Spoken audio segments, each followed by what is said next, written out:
Guru here, and today we are tier linking the evil leaders finally. So the three heroes on contention for today are Saruman, the Mouth of Witch, or the Witch King, sorry, and the Mouth of Sauron. So I'll just go through and give a summary. And if you want to, and I have a spreadsheet here with some of their details. If you want a more in-depth explanation of each of these categories, you can refer to my first tier list video where I explain it more in detail. But I'll just go through and kind of explain. I'll just give a summary of each of the three leaders and kind of their strengths and weaknesses. So Saruman, he has great spirit points. He has phenomenal range, phenomenal leadership. He carries two spoils of war, which you can use. That's an item you can use one time to get a leadership point. And once he's fully upgraded, he has 1 to 5 leadership, the best in the game. So he's very good with leadership, especially when you really need it. So he's an excellent leader. He can spike his damage. His base damage isn't that great, but he can use the Rage skill to boost his damage, and he can use Swarm of Creebane to just do some damage to an enemy without actually having to attack, which is also efficient for leadership points because attacking normally takes a leadership point. So that's very, very helpful. And he's good at he has a good fear effect. The shock or the magic attack ability he has means that enemies who he attacks with his lightning have a higher chance to flee. And also, he has a Curse of Orthanc ability, which puts a morale penalty on an enemy for several turns and also uh, can reduce their damage. So he can definitely specifically target an enemy and cause them to have a decent chance to flee, which is handy. Though that's not the most reliable, but it is something he can do. So he has a lot of strengths, but he's got great range, and he effectively has the sharpshooter ability. The game doesn't outright say it, but he basically does. So he can doesn't matter where he's attacking from. And once he's fully upgraded, he has 7 range, which is nuts, not far behind Legolas. So he's an excellent ranged attacker. But his weaknesses are he has piddly hit points, 15, and they never upgrade, though he does get a Mordor Cloak, which reduces all damage he takes by 1, which is nice. And he can heal himself with his On Your Feet ability, which is very nice for the whole flank, for keeping your flank alive, but it's also nice for keeping him alive. So even though he has very low hit points, he has ways to kind of offset the damage he's taking with his Mordor Cloak, with the Curse of Orthanc ability, which uh, reduces the amount of damage a specific enemy does, with his self-healing ability, and just the fact that he can stay far in the back. So despite his low hit points, he manages to stay alive, but low hit points are a problem for him still. 15, it's really bad. And also his damage is just 4. There's ways to boost his damage with his rage ability and with Swarm of Creebane he can end up doing pretty decent damage in a turn, but his damage just isn't particularly great. And also, he's just very expensive to fully upgrade. His 3 upgrades, not counting his actual skills, cost 210, which is really, really expensive. So it's going to take a while for him to really cap out his potential, but once he does, he's excellent. So the Witch King has phenomenal hit points. He starts with 28 hit points and he ends up with 32, which I do believe is the best of any hero or leader in the game. So he is absurdly tanky, and he has pretty good spirit points at 9. His damage ends up at 8, which is quite good, and his morale is basically perfect, which means he doesn't really ever flee. So he's very reliable in melee. And he has the shock effect, which causes enemies to flee. And what's really good is he's really good at spiking his damage and dealing damage to a bunch of different enemies. The Rage buffs his damage. Flurry lets him hit more targets, and the carried items, Shelob Poison, buffs his damage also, and Berserker Root also lets him attack another target. So he can end up doing a lot of damage, like a bunch of damage to several different units. And he also has some interesting flank effects.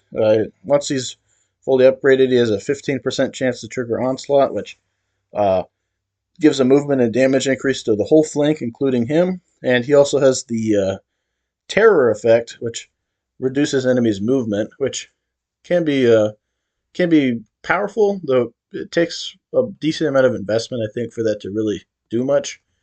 But I've definitely been on the receiving end of that a lot when I play as the good guys, and terror can be a real pain. So that's a really strong flank effect he has. And also, he has an invulnerability skill, which reduces the damage he takes in a flank and makes it so only heroes can kill him. Which, if there's like Legolas on the board, that kind of nullifies that because Legolas, will you can't really hide from Legolas. But still, the Witch King, bar none, has the best just sheer survivability of any leader or hero, and he also has just super excellent damage potential.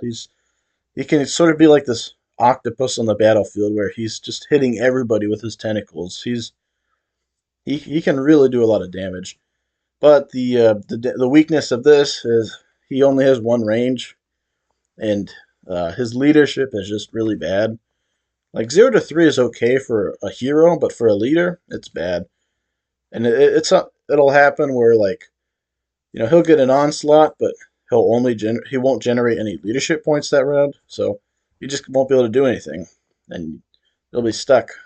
And that's so he kind of needs a hero like Gothmog to be paired with in order for him to, I guess, shine. Just because he's a bad leader, and I don't think his bulk and his damage make up for the bad leadership because there's a lot of maps such as the crossing the ford where it's just not practical to put your leader in the front, so then he's just kind of in the back, not really doing anything, and not even generating good leadership points. So he can do a lot of damage. He can be really tough, but he's not a good leader. But he definitely has pros and cons going on. And then the Mouth of Sauron. He is great spirit points. He ends up with really crazy damage, like a base 10 damage, higher than anybody else in the game. Any other hero, that is. He has very good leadership, and he can spike his damage too, just like the Witch King. He uh, he can't target the same amount of enemies, so he can't spread out the damage in the same way, but he still has a very good ability to. He does probably the best single target damage in the game, though the Witch King can use the Shelob poison item to boost his damage further, though the Mouth of Sauron can't. So maybe when it comes to total damage, like in one attack, maybe they're about tied, but consistently, the Mouth of Sauron definitely, it's noticeable that he does consistently better damage, just, round after round, because 10 damage is just crazy. And yeah, he's a great leader. He's got the Intimidate ability to generate leadership points, and he's got the Spirit points to use that fairly frequently. And he does have a good fear effect, which is the Strength of Mordor ability. He hits an enemy, and if he triggered this ability, that enemy automatically flees and moves back, which can be really clutch with like a tough, dangerous enemy. And he has the Eye of Sauron ability, which makes it so all units on his flank do increased damage against heroes, which that's a really good ability. That's really clutch. That's really good for taking out annoying heroes. So he has a really good mix of things. Good mix of leadership, good mix of great target damage, great mix of flank effects. I would say that his weaknesses are he doesn't have a ranged attack at all, and also his hit points are just insufficient along with his morale. So it's the type of thing where he can do a ton of damage in melee, but he can't last super long in melee.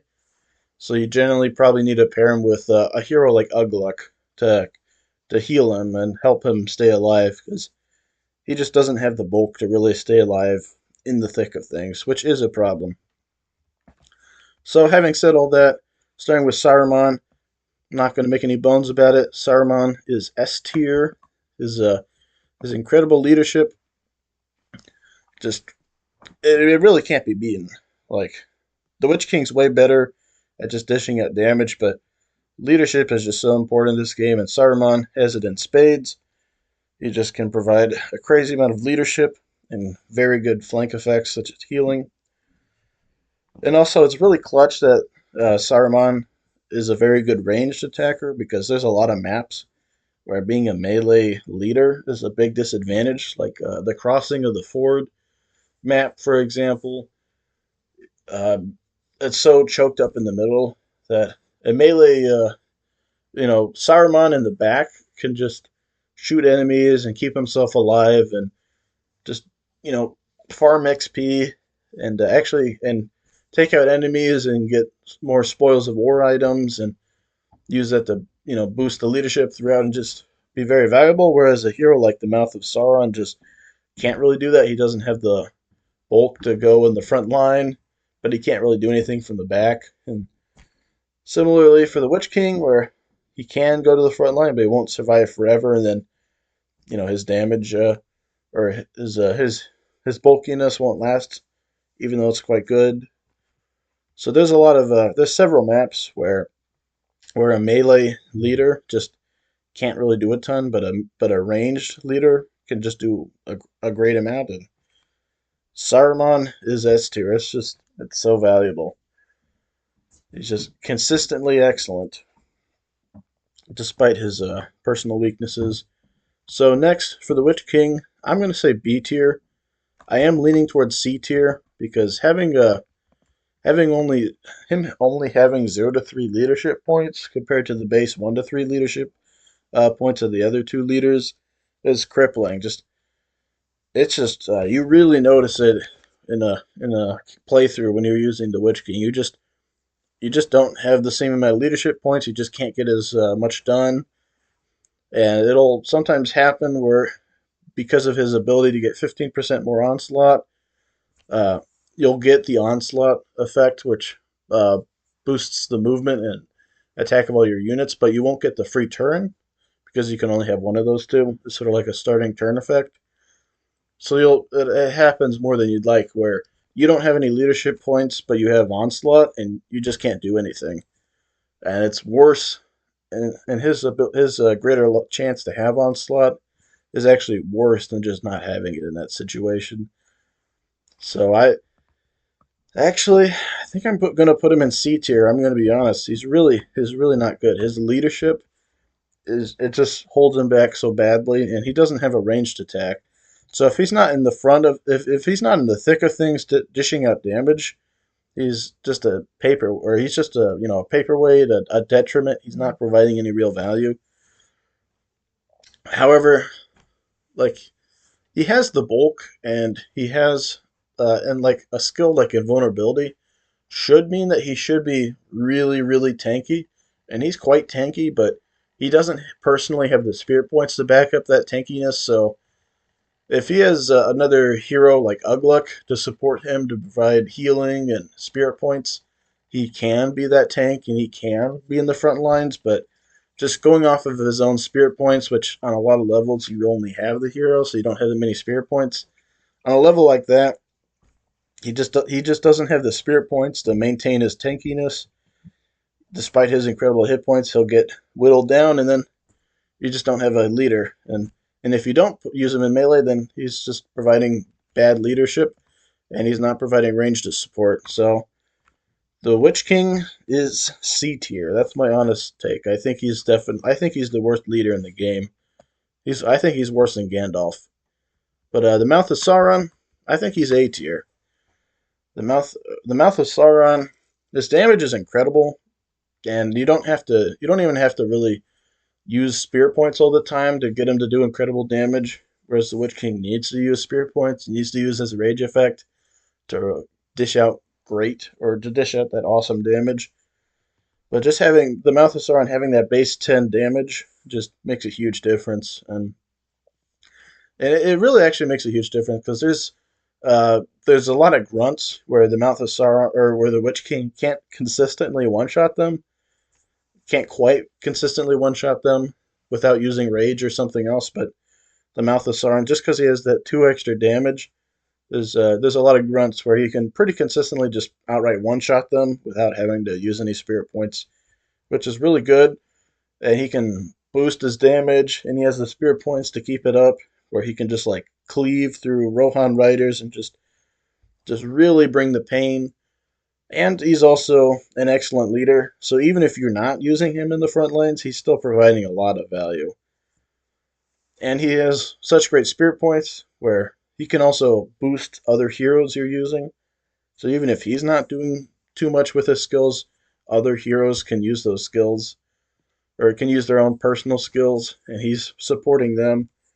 So he just brings so much value, and I think he's A tier. He's definitely held back by his poor hit points, but other than that, and his lack of range, like I mean, he's not as good of a leader as Saruman, and I'd say his very high damage is pretty much on par with Saruman's value as an attacker.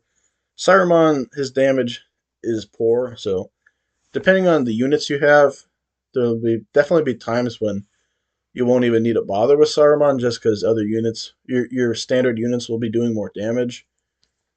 But the fact that he can just attack from a distance and finish off enemies from afar means that he's always valuable. Whereas there definitely are times when the Mouth of Sauron is too precious to risk in combat, as a certain Onion article joked. If you know, you know. But yeah, so that's kind of where I'd lie. That's where I lie. The Mouth of Sauron, very valuable, awesome damage, great leadership, great great ability to enable other heroes to do very useful things with their skills. And overall, he's A tier. And it's just really fun, honestly, to just land crazy hits, to land like 17 damage and then with one attack. It's great. So that's my ranking. I didn't want to put the Witch King in C tier. I can't say I enjoyed having to do that, but I think it's the honest truth. Let me know what you think. If you played this game, let me know what your personal rankings are. Maybe you think my rankings are crazy. Maybe you think I'm a puppet of Saruman and he's used a worm tongue to corrupt me and to make me give him a more favorable rating than he deserves. Let me know in that case, and thank you for watching.